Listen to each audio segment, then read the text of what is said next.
I've been thinking a lot about the relationship of the sunken cost fallacy and basically self-belief. I think these two things are basically, I'm not gonna say they're the same thing, but they're very much in like the same sphere of the brain, I would argue. Sorry for that noise outside. There's like a truck passing by. But I think especially with, I can only speak for really myself and like the sphere of people I'm around, but I think especially in artists and creatives, there's a lot of difficulty, basically to be found between, am I sticking in this because I'm stubborn and I don't want to accept that it's time to move on to something else, or am I sticking in this because that's what it takes to really be great? And I'm being realistic with myself by accepting that it takes time and that I need to, basically see this through, for lack of a better word. And it's very scary to deal with. I can't say I'm really the best at it because I literally just made a video yesterday talking about like the thoughts of quitting and different things like that, which I'm not gonna do because I have self belief. But I think there's also just, quite frankly, a lot of cope that you have to go through to convince yourself to keep moving, the economy isn't getting any better. The world is basically in a blender right now. Trump's starting wars in the Middle East, and AI is taking over damn near essentially everything that's happening. The world just kind of sucks right now. And I'm not trying to say that to be dramatic or like, oh my gosh, I'm super contrarian. And if you ask my honest opinion, I think the world sucks a lot of the time. And I think that's okay. But we're in an especially hard place right now where I think if you're not really working some sort of essential need job, like let's say working in a hospital or doing certain technical jobs, for like different places, I think it's a very harsh world for those people right now. And I just think that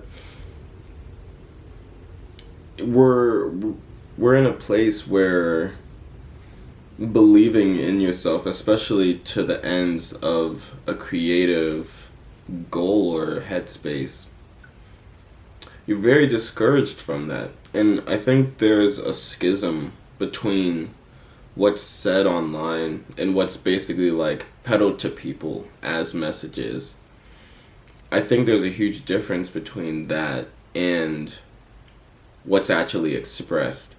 And I mean that in the sense where like when you consume media or you're watching anything or in TV shows and a lot of like, basically media, it's very encouraged that it's just like, no, like do your dreams, do what you want.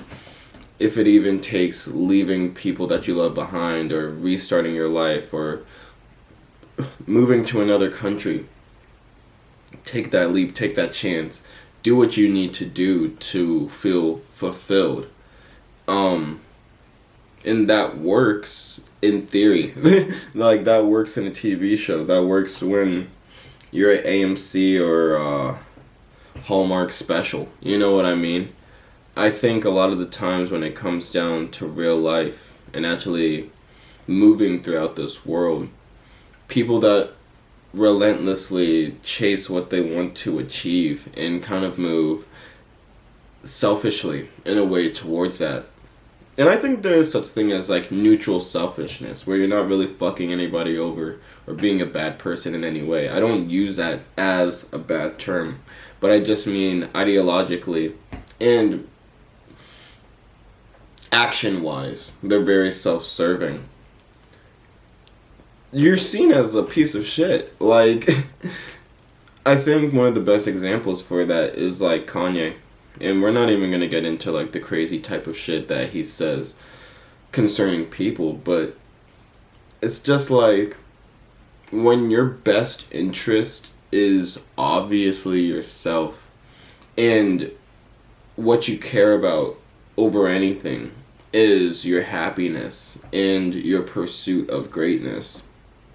A lot of people don't really mess with that. I don't know if it's seen as threatening to other creatives. I don't know if it's seen as naivete or disrespect to regular order. I really couldn't tell you. I don't know. I don't understand it. But when you carry yourself with a sort of confidence and speak in absolutes, like, I've erased in my mind saying, like, if things work out with the music, or maybe the chance that I'll collaborate with some of my favorite artists, I think, like, I just straight up say, like, when I succeed, or when I'm on the charts, when I'm going to be successful. I've noticed, like, people will shift in a room and just kind of be like, not in an admirable way of being like, oh, dude, like, this guy's legit, he really gives a fuck. I mean, you do get that. But a lot of the times, a lot of people are just kind of just like, they start treating you like you're weird for, like, believing in yourself. And it's the weirdest fucking thing. And I think a lot of those people are really victims of sunken cost, where they're so deep in it that they don't even recognize that they can still be successful. And they've kind of already given up. They move as, like, a shell of what they desire, if that makes any sense. So, on the outside, they're still pursuing their dreams or what they want to do. But on the inside, if you really asked them and, like, sat down and had a conversation over a beer, they'd probably be like, yeah, man, like, I'm gonna do this for a year or two more and then just, like, move on to something more serious. And I fucking hate that. Not them quitting, because if you're a quitter, you're a quitter. Losers lose. You know how it goes. But I hate the energy of saying, like, doing something more serious with your life. It's been a common phrase that I've been hearing a lot, especially getting near to graduation. And it's very anxiety-inducing as a kid to hear that, like, things that you care about, such as music, such as performance, such as keeping art alive for the people in the future and the people of the present, just to be like, hey, there's really cool things going around in the sphere of just, like, sound and awesome shit like that. To hear somebody say, like, oh, you're not cutting people open, or, like, putting IVs in people, or whatever the fuck people do with real jobs, to say that what I do isn't serious it's not a serious take, quite frankly. I think if you're doing something that you genuinely care about, there's no way that it can't be serious.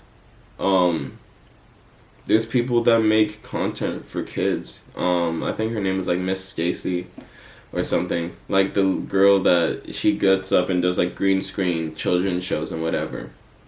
Is that not serious because it's for a 4-year-old? Is Sesame Street not serious because it's for kids? Is Cocomelon not serious because, well, I guess Cocomelon isn't serious. I think you guys get what I'm saying. I was talking with my brother about basically just, like, the concept of sticking in it. And he was just like, no matter what I do, I realized when, this is him speaking, I realized when I was in high school that, like, I just wasn't really built for football. Like, no matter how many eggs I ate, no matter how much I hit the gym, I just wouldn't take over these guys that are built like trucks. And it's just like, it's so sad to hear things like that, you know? And if you look at my brother now, like, personally, I would not want to get tackled by him. That's clearly me being a younger brother, but at the same time, it's like, I told him, it's just like, dude, I don't think we live in a universe where there's no way you could have been an NFL player or do what you really care about. And he makes a lot better money than me, and I respect that, because it's just like, I think there is a bit of honor in just saying like, hey, I really care about cultivating a family or raising my child or just hell, even having enough money to do well for yourself. I don't think there's anything wrong with pursuing that wholeheartedly. And it's just different strokes for different folks, man. Like, and I don't mean that in any bad way, but for me personally, I do feel a lot of the weight of the years and the time that I've put into this. But at the same time, my desire to have this work out and my belief in myself and my own ability to ensure this, I'll take the self-belief side of that coin. Yeah.